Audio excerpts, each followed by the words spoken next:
Green zone, red zone என இரண்டு பகுதிகளாக பிரிக்கப்பட போகும் காசாவும் இவை தொடர்பாக அமெரிக்கா களமிறக்கி இருக்கக்கூடிய புதிய திட்டமும் இந்த திட்டத்தினை தடுத்து நிறுத்துவதற்காக இருக்கக்கூடிய ஒரே ஒரு வழியும் மும்முனை போரை எதிர்கொள்ளப் போகும் ஹிஸ்புல்லா இராணுவத்தினரும் லெபனான் எல்லை பிரதேசத்தில் படைகளையும் ஆயுதங்களையும் போர் வாகனங்களையும் குவிக்கும் தம்பி ஜூலானியும் ஹிஸ்புல்லாவினுடைய மூத்த தலைவர்களையும் எஞ்சியுள்ள தலைவர்களையும் படுகொலை செய்வதற்கு திட்டமிட்டிருக்கக்கூடிய நெட்டன்யாகுவும் அமெரிக்காவையும் இஸ்ரேலி ஆக்கிரமிப்பையும் வம்புக்கு இழுக்கும் ஈரானினுடைய தரமான நடவடிக்கைகளும் ஹெர்மோஸ் ஜலசந்தி பிரதேசத்திலே அதிரடியாக களமிறக்கப்பட்ட MQ-4C ட்ரோன்களும் ஈரானினுடைய அடுத்த கட்ட தயார்படுத்தல்களும் மொசாட் தலைவருடைய பதவி நீக்கத்திற்கு பின்னால் இருக்கக்கூடிய மிக முக்கியமான காரணமும் ஐநாவின் பாதுகாப்பு சபையில் காசா தொடர்பாக ரஷ்யா முன்வைத்திருக்கக்கூடிய வரைவு தீர்மானமும் காசா தொடர்பாக அமெரிக்காவினுடைய வரைவு தீர்மானத்தில் உள்ள மிக முக்கியமான ஆபத்துக்களும் இவற்றை முழுமையாக ஆதரிக்கும் அடிமை அரபுகளும் துரோகிகளும்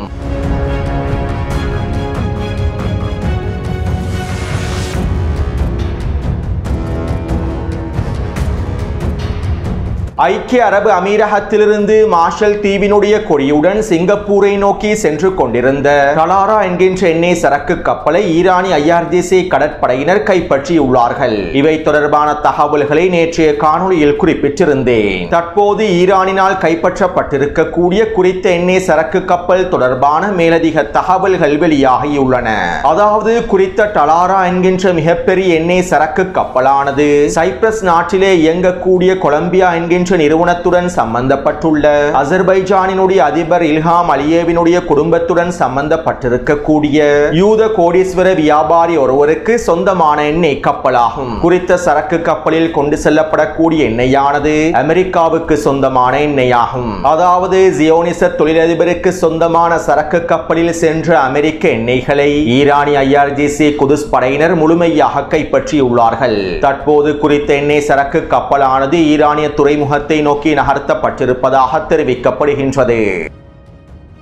ஈரானினுடைய எண்ணெய் வர்த்தகத்தினை முழுமையாக முடக்குவதற்காகவும் ஈரான் எண்ணெய் வர்த்தகத்தினை தடுத்து நிறுத்துவதற்காகவும் அமெரிக்கா ஈரான் மீது உச்ச பொருளாதார தடைகளை விதித்து வருகின்றது. ஈரான் எண்ணெய் வர்த்தகத்தோடு சம்பந்தப்பட்டிருக்கக்கூடிய சரக்கு கப்பல்களுக்கு எதிராகவும் எண்ணெய் நிறுவனங்களுக்கு எதிராகவும் அமெரிக்கா உச்ச பொருளாதார தடைகளை விதித்துள்ளது. இப்படியான நிலைமையில் ஈரான் அமெரிக்காவுக்கு சொந்தமான எண்ணெய் கப்பலையே முழுமையாக கைப்பற்றிக் கொண்டுள்ளது. மேலும் கடந்த காலங்களில் ஐக்கிய அரபு அமீரகம் அமெரிக்காவோடு ஒன்றிணைந்து ஈரான் எண்ணெய் கப்பல்களுக்கு எதிராக சில நடவடிக்கைகளையும் எடுத்திருந்தன. இந்த நடவடிக்கைகளுக்கு பதிலடியாகவும் ஈரானினுடைய ஆதிக்கத்தினை ஹெர்மோஸ் ஜலசந்தி பிரதேசத்தில் நிலைநிறுத்துவதற்காகவும் அமெரிக்காவினுடைய உச்ச பொருளாதார தடைகளுக்கு சிறந்த பாடத்தினை கற்பிக்க வேண்டும் என்பதற்காகவுமே ஈரானி IRGC குதுஸ் படையினர் குறித்த சரக்கு கப்பலை முழுமையாக கைப்பற்றியுள்ளார்கள். மேலும் இது ஈரானினுடைய தரமான நடவடிக்கை என்றும் குறிப்பிடப்படுகின்றது. அதே நேரம் குறித்த சம்பவம் தொடர்பாக இஸ்ரேலி ஆக்கிரமிப்பின் வல்லா ஊடகம் இவ்வாறு தெரிவித்துள்ளது. ஈரான் அமெரிக்காவையும் இஸ்ரேலையும் போருக்கு இழுக்கின்றது. இந்த எண்ணெய் கப்பலை கைப்பற்றி இருப்பது ஒரு சாதாரண சம்பவம் அல்ல. இது வளமைக்கு மாற்றமான சம்பவமாகும். அமெரிக்க எண்ணெய் கப்பலை ஈரான் முழுமையாக கைப்பற்றி இருப்பது அடுத்த கட்ட போருக்கு எங்களை இழுக்கக்கூடிய செயலாகும். மேலும் வேண்டுமென்று தான் ஈரானிய தரப்பினர் இவ்வாறான நடவடிக்கைகளை மேற்கொண்டு வருகின்றார்கள் என இஸ்ரேலிய ஆக்கிரமிப்பின் வல்லா ஊடகம் தெரிவித்துள்ளது. அத்தோடு ஈரானினுடைய IRGC குதுஸ் படையினர் குறித்த எண்ணெய் சரக்கு கப்பலை முழுமையாக கைப்பற்றியதும் பஹ்ரைனில் இருக்கக்கூடிய மிகப்பெரிய அமெரிக்க கடற்படை தளத்திலிருந்து அமெரிக்கா MQ-4C ட்ரோன்களையும் களமிறக்கியது. குறித்த எண்ணெய் கப்பலை ஈரான் எங்கு கொண்டு செல்கின்றது என்பது தொடர்பான தகவல்களை பெற்றுக் கொள்வதற்காகவும் ஹெர்மோஸ் ஜலசந்தி பிரதேசத்தில் ஈரானினுடைய செயற்பாடுகளை முழுமையாக கண்காணிப்பதற்காகவுமே அமெரிக்கா அதிகளவான MQ-4C ட்ரோன்களை களமிறக்கியது. இந்த சந்தர்ப்பத்திலே இதற்கு பதிலடியாக ஈரானும் அவர்களுடைய கண்காணிப்பு ட்ரோன்களை களமிறக்கினார்கள். ஹெர்மோஸ் ஜலசந்தி பிரதேசத்திலே கண்காணிப்பு நடவடிக்கைகளையும் அதிகப்படுத்தினார்கள். மேலும் பாரசீக வளைகுடாவிலே இருக்கக்கூடிய அமெரிக்க இராணுவ கட்டளை தளங்களையும் முழுமையாக கண்காணிக்கக்கூடிய வேலை திட்டங்களையும் ஈரானி IRGC குதுஸ் படையினர் அதிரடியாக மேற்கொண்டுள்ளார்கள். இன்று காலையும் ஹெர்மோஸ் ஜலசந்தி பிரதேசத்தில் ஈரான் அதனுடைய அனைத்து பாதுகாப்பு நடவடிக்கைகளையும் அதிகப்படுத்தி இருப்பதாகவும் கண்காணிப்பு நடவடிக்கைகளை உச்ச அளவில் அதிகரித்திருப்பதாகவும் தகவல்கள் வெளியாகியுள்ளன. இதே போன்று இனி வரக்கூடிய நாட்களில் அமெரிக்காவுக்கு சொந்தமான பல எண்ணெய் கப்பல்களை கைப்பற்றுவதற்கு ஈரான் திட்டமிட்டு வருவதாகவும் இஸ்ரேலிய ஆக்கிரமிப்பு இராணுவ ஆய்வாளர்களும் கருத்துக்களை வெளியிட்டு வருகின்றார்கள். அடுத்து ஈரான் ஷஹீத் 161 ட்ரோன்களை களமிறக்கியுள்ளது. குறித்த ட்ரோன் தொடர்பான பல முக்கியமான தகவல்களை நேற்றைய காணொளியில் பதிவிட்டுள்ளேன். மேலும் இந்த ஷஹீத் 161 ட்ரோன்களையும் இன்னும் சில முக்கியமான ஆயுதங்களையும் ஈரான் களமிறக்கியதை தொடர்ந்து அமெரிக்காவினுடைய வெளியுறவுத்துறை அமைச்சகம் ஈரானுக்கு எதிரான எச்சரிக்கைகளையும் மிரட்டல்களையும் வெளியிட்டுள்ளது. ஈரானினுடைய ட்ரோன் உற்பத்தி திட்டங்களும் ஏவுகணை உற்பத்தி திட்டங்களும் ஒட்டுமொத்த உலகுக்கும் மிகப்பெரிய அச்சுறுத்தலாகவே மாறியுள்ளன. இதனால் ஈரானினுடைய ட்ரோன் உற்பத்தி திறன்களையும் ஏவுகணை உற்பத்தி திறன்களையும் முழுமையாக சீர்குலைப்பதற்கு தேவையான அனைத்து நடவடிக்கைகளையும் நாங்கள் மேற்கொள்வோம். ஒட்டுமொத்த சர்வதேசத்திற்கும் மிகப்பெரிய அச்சுறுத்தலாக இருக்கக்கூடிய ஈரானினுடைய இந்த திறன்களை முடிவுக்கு கொண்டு வர வேண்டிய நேரமும் காலமும் வந்துவிட்டது என அமெரிக்காவினுடைய வெளியுறவுத்துறை அமைச்சகம் எச்சரிக்கைகளையும் மிரட்டல்களையும் வெளியிட்டுள்ளது. இதைத் தொடர்ந்து அமெரிக்காவினுடைய கருவூலத்துறையானது ஈரானினுடைய ட்ரோன் உற்பத்தி நிறுவனங்களுக்கும் நிறுவனங்களுடன் சம்பந்தப்பட்டிருக்கக்கூடிய தனிநபர்களுக்கும் ஏவுகணை உற்பத்தியோடு சம்பந்தப்பட்டிருக்கக்கூடிய தனிநபர்களுக்கும் நிறுவனங்களுக்கும் எதிராக உச்ச பொருளாதார தடைகளை விதித்துள்ளது. மேலும் ஈரானிய ட்ரோன் உற்பத்தியோடு சம்பந்தப்பட்டிருக்கக்கூடிய சீனா, துருக்கி மற்றும் தாய்லாந்தில் இருக்கக்கூடிய மிக முக்கியமான நிறுவனங்களுக்கு எதிராகவும் அமெரிக்காவின் கருவூலத்துறையானது உச்ச பொருளாதார தடைகளை விதித்துள்ளது. மேலும் ட்ரோன் உற்பத்தி நிறுவனங்களோடு சம்பந்தப்பட்டிருக்கக்கூடிய 40க்கும் அதிகமான தனிநபர்களுக்கு எதிராகவும் அமெரிக்க கருவூலத்துறை உச்ச பொருளாதார தடைகளை விதித்துள்ளது.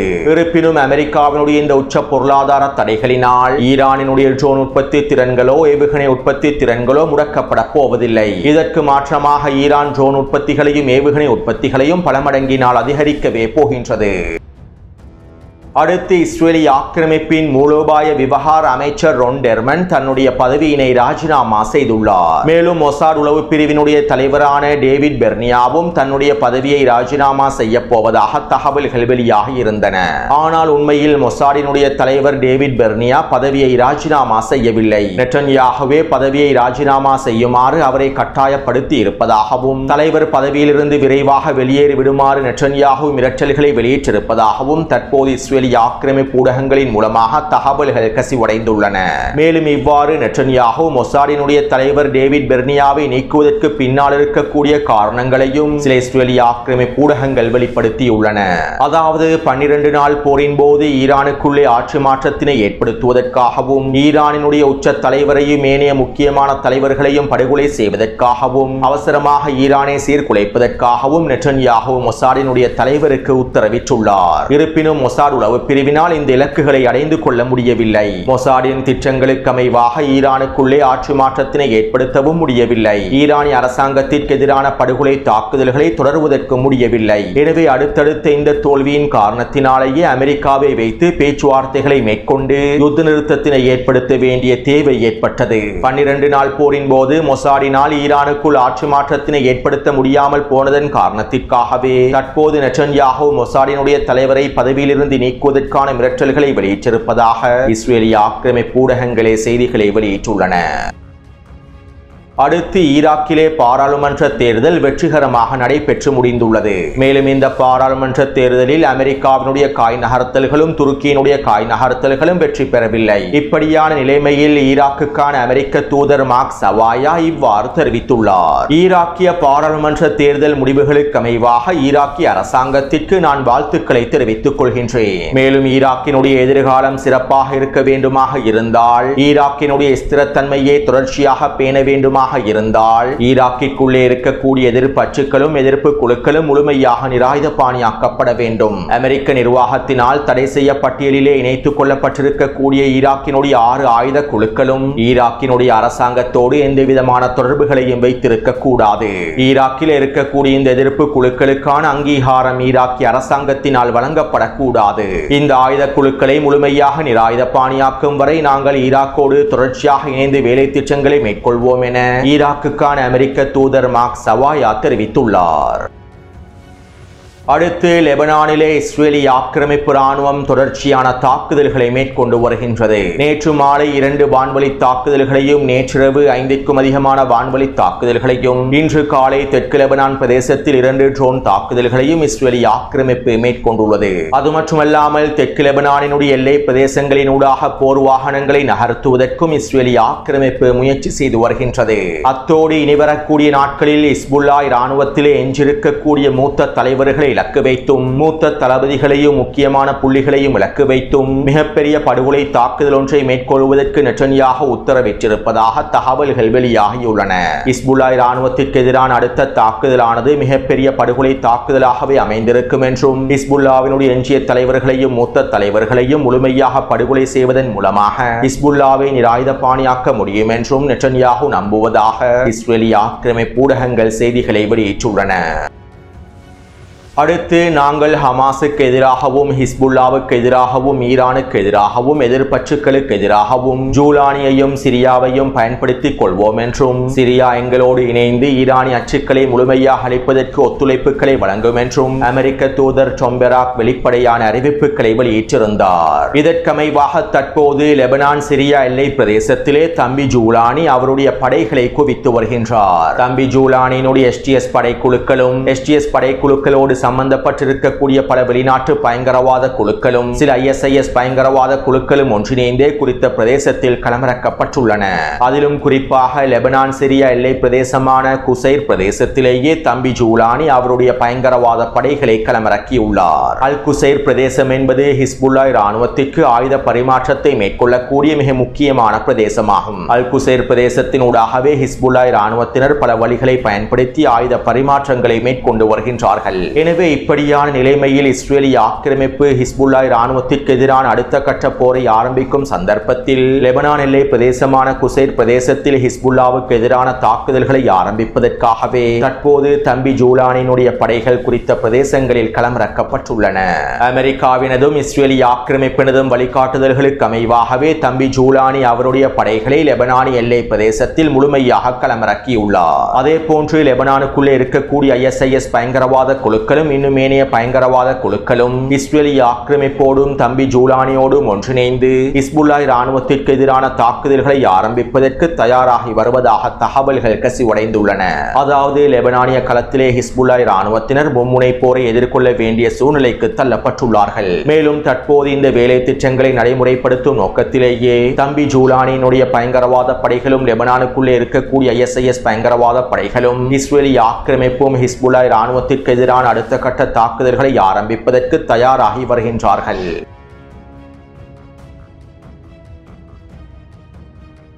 காசாவிலே சர்வதேச படைகளை களமிறக்குவது தொடர்பாகவும் காசாவினுடைய எதிர்கால திட்டங்கள் தொடர்பாகவும் ஐநாவின் பாதுகாப்பு சபையில் முன்வைப்பதற்காக அமெரிக்கா ஒரு வரைவு தீர்மானத்தினை உருவாக்கி இருந்தது. மேலும் அமெரிக்காவினுடைய இந்த வரைவு தீர்மானத்தில் இருக்கக்கூடிய மிக முக்கியமான விடயங்கள் தொடர்பாகவும் ஆபத்துக்கள் தொடர்பாகவும் கடந்த வாரமே காணொளிகளில் தெளிவாக குறிப்பிட்டிருந்தேன். ஐநாவின் பாதுகாப்பு சபையில் முன்வைப்பதற்காக அமெரிக்கா தயாரித்திருக்கக்கூடிய இந்த வரைவு தீர்மானத்தில் காசாவிலே சர்வதேச படைகள் முழுமையாக களமிறக்கப்படுவது தொடர்பாகவும் காசாவில் உள்ள ஹமாஸையும் ஏனைய எதிர்ப்பு குழுக்களையும் முழுமையாக நிராயுதபாணியாக்குவது தொடர்பாகவும் பலஸ்தீனிய போராளிகளை காசாவை விட்டு முழுமையாக வெளியேற்றுவது தொடர்பாகவும் இராணுவமயமாக்கப்படாத காசாவை உருவாக்குவது தொடர்பாகவும் காசாவினுடைய புனரமைப்பு வேலை திட்டங்கள் தொடர்பாகவும் காசாவிலே இஸ்ரேலிய ஆக்கிரமிப்பு இராணுவம் முழுமையாக நிலைத்திருப்பது தொடர்பாகவும் குறிப்பிடப்பட்டுள்ளன. மேலும் அமெரிக்காவின் குறித்த வரைவு தீர்மானத்திற்கு காசாவிலே களமிறக்கப்பட போகும் சர்வதேச படைகளுடைய அதிகாரமும் அதிகரிக்கப்பட்டுள்ளது. டொனால்ட் ட்ரம்பினுடைய ஒப்பந்தத்திற்கு அமைவாக காசாவின் எல்லை பிரதேசங்களில் மாத்திரமே சர்வதேச படைகள் களமிறக்கப்படும் என தெரிவிக்கப்பட்டிருந்தது. ஆனால் அமெரிக்காவின் தற்போதைய குறித்த வரைவு தீர்மானத்தில் காசா முழுவதும் சர்வதேச படைகள் களமிறக்கப்பட்டு அவர்களுக்கு அதிகளவான அதிகாரங்களும் வழங்கப்பட்டுள்ளன. மேலும் இந்த வரைவுக்கு அமைவாக சர்வதேச படைகளை பயன்படுத்தி ஹமாஸை நிராயுதபாணியாக்குவதற்கான காசாவை இராணுவமயமாக்கப்படாத பிரதேசமாக மாற்றுவதற்கான வேலை திட்டங்களும் உள்ளடக்கப்பட்டுள்ளன. அதிலும் குறிப்பாக அமெரிக்காவின் இந்த வரைவு தீர்மானத்தில் குறிப்பிடப்பட்டிருக்கக்கூடிய மிக முக்கியமான ஆபத்தான விடயம் என்னவென்றால் காசாவிலே ஹமாஸ் முழுமையாக நிராயுதபாணியாக்கப்பட்டால் மாத்திரம்தான் இராணுவமயமாக்கப்படாத ஆயுதமற்ற காசா உருவாக்கப்பட்டால் மாத்திரம்தான் இஸ்ரேலிய ஆக்கிரமிப்பு இராணுவம் காசாவை விட்டு முழுமையாக வெளியேறும் என்றும் குறிப்பிடப்பட்டுள்ளது. அதாவது ஹமாஸ் நிராயுதபாணியாக்கப்படாவிட்டால் பலஸ்தீனிய போராளிகள் நிராயுதபாணியாக்கப்படாவிட்டால் இஸ்ரேலிய ஆக்கிரமிப்பு ராணுவம் காசாவை விட்டு முழுமையாக வெளியேறாது என்பது குறிப்பிடப்பட்டுள்ளது. டொனால்ட் ட்ரம்பினுடைய ஒப்பந்தத்தில் இஸ்ரேலிய ஆக்கிரமிப்பு ராணுவம் 3 கட்டமாக காசாவை விட்டு வெளியேறும் என்று தெரிவிக்கப்பட்டது. ஆனால் தற்போது காசாவை விட்டு இஸ்ரேலிய ஆக்கிரமிப்பு ராணுவம் வெளியேறுவதையும் ஹமாஸ் நிராயுதபாணியாக்கப்படுவதையும் ஒன்றோடு ஒன்று பிணைத்துள்ளார்கள். ஹமாஸ் நிராயுதபாணியாக்கப்பட்டால் மாத்திரமே 3 கட்டங்களினூடாக இஸ்ரேலிய ஆக்கிரமிப்பு ராணுவம் காசாவை விட்டு வெளியேறும் என அமெரிக்கா குறித்த வரைவு தீர்மானத்தின் மூலமாக தெரிவித்துள்ளது. எனவே இப்படியான நிலைமையில் அமெரிக்காவினுடைய குறித்த வரைவு தீர்மானமானது காசாவுக்கும் இஸ்ரேலிய ஆக்கிரமிப்புக்கும் இடையில் அமைதியை ஒருபொழுதும் ஏற்படுத்தாது என்றும் இந்த வரைவு தீர்மானத்திலே இருநாட்டு தீர்வு கொள்கைகள் எதுவுமே உள்ளடக்கப்படவில்லை என்றும் அமெரிக்காவினுடைய இந்த வரைவு தீர்மானத்தினை நாங்கள் ஒருபொழுதும் ஏற்றுக்கொள்ளப் போவதில்லை என்றும் இவை நியாயமற்ற முறையிலேயே நடைமுறைப்படுத்தப்பட போகின்றது என்றும் ரஷ்யாவும் சீனாவும் தங்களுடைய நிலைப்பாடுகளை வெளிப்படுத்தியுள்ளார்கள். ஹமாஸ் மற்றும் ஈரானினுடைய வழிகாட்டுதலுக்கு அமைவாகவே ரஷ்யாவும் சீனாவும் அவர்களுடைய இந்த நிலைப்பாடுகளை வெளிப்படுத்தியுள்ளார்கள் என்றும் தெரிவிக்கப்படுகின்றது. அது மட்டுமல்லாமல் அமெரிக்காவினுடைய இந்த வரைவு தீர்மானத்திற்கு மாற்றீடாக இருநாட்டு தீர்வு கொள்கைகளை உள்ளடக்கியிருக்கக்கூடிய புதிய வரைவு தீர்மானத்தினை ரஷ்யா ஐநாவின் பாதுகாப்பு சபையில் முன்வைத்துள்ளது. ரஷ்யா முன்வைத்திருக்கக்கூடிய இந்த வரைவு தீர்மானத்தில் ஹமாஸை நிராயுதபாணியாக்குவது தொடர்பாக எந்தவிதமான கருத்துக்களும் நிபந்தனைகளும் பதிவிடப்பட்டிருக்கவில்லை. மேலும் சர்வதேச படைகளுடைய அதிகாரம் குறைக்கப்பட்ட மட்டுப்படுத்தப்பட்ட விகிதத்திலேயே ரஷ்யா குறித்த வரைவு தீர்மானத்தினை முன்வைத்துள்ளது. இருப்பினும் ஐநாவின் பாதுகாப்பு சபையில் ரஷ்யாவினால் முன்வைக்கப்பட்ட இந்த வரைவு தீர்மானத்தினை அமெரிக்காவுக்கான ஐநாவினுடைய தூதர் முழுமையாக நிராகரித்துள்ளார். அத்தோடு காசா தொடர்பாக அமெரிக்கா முன்வைக்க போகும் வரைவு தீர்மானத்தினை எதிர்த்து ரஷ்யாவும் சீனாவும் வீட்டோ செய்வார்கள் என்றும் எதிர்பார்க்கப்படுகின்றது. இருப்பினும் அடிமை அரபுகள் மற்றும் துரோகிகளான கத்தார், சவுதி அரேபியா, ஐக்கிய அரபு அமீரகம், துருக்கி, ஜோர்டான், பாகிஸ்தான், இந்தோனேஷியா ஆகிய நாடுகள் அமெரிக்காவினுடைய வரைவு தீர்மானத்திற்கு முழுமையான ஆதரவை வெளிப்படுத்தியுள்ளார்கள். அதாவது காசாவிலே ஹமாஸை முழுமையாக நிராயுதபாணியாக்கக்கூடிய, பலஸ்தீனிய போராளிகளை முழுமையாக அழிக்கக்கூடிய, ஒட்டுமொத்த காசாவிலும் சர்வதேச படைகளை முழுமையாக களமிறக்கக்கூடிய அமெரிக்காவினுடைய வரைவு தீர்மானத்திற்கு இந்த அடிமை அரபுகளும் துரோகிகளும் முழுமையான சம்மதத்தினை வழங்கியுள்ளார்கள். மேலும் இந்த அடிமை அரபுகளும் துரோகிகளும் அமெரிக்காவின் வரைவு தீர்மானத்திற்கு முழுமையான சம்மதத்தினை வழங்கியிருப்பதனால் ரஷ்யாவும் சீனாவும் இவர்களுடைய அழுத்தங்களுக்கு அமைவாக வீட்டோ அதிகாரத்தினை பயன்படுத்தாமலும் இருந்து விடலாம். இதற்கான வாய்ப்புகளும் அதிகமாகவே இருக்கின்றன. அடுத்து அமெரிக்கா காசாவை இரண்டாக பிரிப்பதற்கு திட்டமிட்டுள்ளது. குறித்த வரைபடத்திலே மஞ்சள் நிறத்தினால் காண்பிக்கப்பட்டிருக்கக்கூடிய 58% பிரதேசங்களில் இஸ்ரேலிய ஆக்கிரமிப்பு ராணுவம் நிலை கொண்டுள்ளது. காசாவிலே சர்வதேச படைகள் முழுமையாக களமிறக்கப்பட்டாலும் இஸ்ரேலிய ஆக்கிரமிப்பு ராணுவம் குறித்த பிரதேசங்களில் இருந்து மஞ்சள் நிற பிரதேசத்திலிருந்து வெளியேறப் போவதில்லை. மேலும் இஸ்ரேலிய ஆக்கிரமிப்பு ராணுவம் மஞ்சள் நிற பிரதேசங்களை முழுமையாக தரைமட்டமாக்கி வருகின்றது. குறித்த பகுதிகளிலே இருக்கக்கூடிய ஆயிரக்கணக்கான வீடுகளையும் குடியிருப்பு கட்டிடங்களையும் சுரங்க பாதைகளையும் முழுமையாக தரைமட்டமாக்கி வருகின்றது. இப்படியான நிலைமையிலேயே தற்போது அமெரிக்கா இந்த மஞ்சள் நிற பிரதேசங்களை காசாவினுடைய கிரீன் ஜோன் பிரதேசமாக அறிவிக்கப் போகின்றது. மேலும் ஹமாஸினுடைய கட்டுப்பாட்டுக்கு கீழால் இருக்கக்கூடிய காசாவினுடைய பிரதேசங்களை ரெட் ஜோன் பிரதேசமாக அறிவிக்கப் போகின்றது. குறித்த வரைபடத்திலே உங்களுக்கு இவற்றை தெளிவாக அவதானிக்கலாம். இஸ்ரேலிய ஆக்கிரமிப்பு கட்டுப்படுத்தக்கூடிய மஞ்சள் நிற பிரதேசங்கள் கிரீன் ஜோனாக மாற்றப்பட போகின்றன. ஹமாஸ் கட்டுப்பாட்டுக்கு கீழால் இருக்கக்கூடிய பிரதேசங்கள் காசாவின் ரெட் ஜோனாக மாற்றமடைய போகின்றன. அத்தோடு காசாவிலே களமிறக்கப்பட போகும் சர்வதேச படைகளில் ஒரு பகுதியினர் இந்த கிரீன் ஜோன் பிரதேசத்திலும் களமிறக்கப்படுவார்கள். மேலும் கிரீன் ஜோன் பிரதேசத்திலே களமிறக்கப்படக்கூடிய சர்வதேச படைகளும் இஸ்ரேலிய ஆக்கிரமிப்பு ராணுவமும் ஒன்றிணைந்து குறித்த கிரீன் ஜோன் பிரதேசத்தினை கட்டியெழுப்புவதற்கான புனரமைப்பதற்கான வேலை திட்டங்களை முன்னெடுப்பார்கள். அதாவது அமெரிக்கா இந்த கிரீன் ஜோன் பிரதேசத்தை தான் புனரமைக்கப் போகின்றது. இதற்கமைவாக இந்த கிரீன் ஜோன் பிரதேசத்திலே வீடுகளும் குடியிருப்பு கட்டிடங்களும் வைத்தியசாலைகளும் உணவு விநியோக மையங்களும் என அமெரிக்கா அனைத்தையும் முழுமையாக கட்டமைக்கப் போகின்றது. அதே நேரம் காசாவினுடைய ரெட் ஜோன் பிரதேசத்திலே ஹமாஸை நிராயுதபாணியாக்கக்கூடிய பலஸ்தீனிய போராளிகளை நிராயுதபாணியாக்கக்கூடிய வேலை திட்டங்கள் முன்னெடுக்கப்படும். மேலும் ரெட் ஜோன் பிரதேசத்திலே எந்தவிதமான புனரமைப்பு வேலை திட்டங்களையும் அமெரிக்கா மேற்கொள்ளப் போவதில்லை. அத்தோடு ரெட் ஜோனிலே இருக்கக்கூடிய பலஸ்தீனிய மக்கள் படிப்படியாக கிரீன் ஜோன் பிரதேசத்தை நோக்கி நகர்த்த நடத்தப்படுவார்கள். இந்த சந்தர்ப்பத்தில் இஸ்ரேலிய ஆக்கிரமிப்பு ராணுவத்தினுடைய சோதனைகளில் தேர்ச்சி பெறுபவர்கள் மாத்திரமே ரெட் ஜோனில் இருந்து கிரீன் ஜோனுக்குள் அனுமதிக்கப்படுவார்கள். ஹமாசுடன் தொடர்பு பட்டிருக்காத குடும்பங்களையும் பலஸ்தீனிய போராளிகளோடு சம்பந்தப்பட்டிருக்காத குடும்பங்களையும் பலஸ்தீனியர்களையுமே இஸ்ரேலிய ஆக்கிரமிப்பு முழுமையாக சோதனை செய்து ரெட் ஜோனில் இருந்து கிரீன் ஜோனை நோக்கி நகர்த்தும். மேலும் ரெட் ஜோனில் இருந்து கிரீன் ஜோனை நோக்கி நகர்ந்த பலஸ்தீனியர்களுக்கு மீண்டும் ரெட் ஜோனை நோக்கி நகரவும் முடியாது. கிரீன் ஜோனுக்கு இடம்பெயர்ந்த அனைத்து பலஸ்தீனியர்களும் முழுமையாக கிரீன் ஜோன் பிரதேசத்திலேயே நிலை கொண்டிருக்க வேண்டும். அது மட்டுமல்லாமல் கிரீன் ஜோனுக்குள்ளே அனுமதிக்கப்படக்கூடிய பலஸ்தீனியர்களுக்கு தேவையான அத்தியாவசிய பொருட்களும் வீடுகளும் குடியிருப்பு வசதிகளும் முழுமையாக செய்து கொடுக்கப்படும். இவ்வாறு ரெட் ஜோனிலே இருக்கக்கூடிய பலஸ்தீனிய மக்களை படிப்படியாக கிரீன் ஜோனை நோக்கி நகர்த்திவிட்டு ரெட் ஜோனிலே இருக்கக்கூடிய ஹமாஸையும் ஏனைய எதிர்ப்பு குழுக்களையும் முழுமையாக அழித்துவிட்டு காசாவினுடைய மிக முக்கியமான பிரதேசமான இந்த ரெட் ஜோன் பிரதேசங்களை முழுமையாக கைப்பற்றி மத்திய கிழக்கின் ரிவியராவாக மாற்றுவதே டொனால்ட் ட்ரம்பினுடைய மிக முக்கியமான திட்டமாகும். மேலும் டொனால்ட் ட்ரம்பினுடைய இந்த திட்டங்கள் நடைமுறைப்படுத்தப்படாமல் இருக்க வேண்டுமாக இருந்தால், இந்த திட்டம் தோல்வியடைய வேண்டுமாக இருந்தால் இருக்கக்கூடிய ஒரே ஒரு வழி காசாவில் மீண்டும் போர் ஆரம்பிக்கப்படுவதுதான். டொனால்ட் ட்ரம்பினுடைய இரண்டாம் கட்ட பேச்சுவார்த்தைகள் தோல்வியடைந்தால், ஹமாஸை நிராயுதபாணியாக்க முடியாமல் போய்விட்டால் இவர்களே காசாவில் மீண்டும் போரை ஆரம்பிப்பார்கள். இவ்வாறு காசாவிலே மீண்டும் போர் ஆரம்பிக்கப்பட்டால் மாத்திரமே டொனால்ட் ட்ரம்பினுடைய இந்த திட்டங்கள் முழுமையாக தோல்வியை நோக்கி நகர்த்தப்படும். மேலும் டொனால்ட் ட்ரம்பினுடைய இரண்டாம் கட்ட திட்டங்கள் தோல்வியடைவதற்கான வாய்ப்புகளை அதிகமாக இருக்கின்றன. முன்னே காணொளிகளிலும் இவை தொடர்பான பல தகவல்களை பதிவிட்டிருந்தேன். எனவே இந்த காணொளி தொடர்பான கருத்துக்களை பதிவிடுங்கள். தொடர்ந்தும் என்னுடன் இணைந்திருங்கள். நன்றி, வணக்கம்.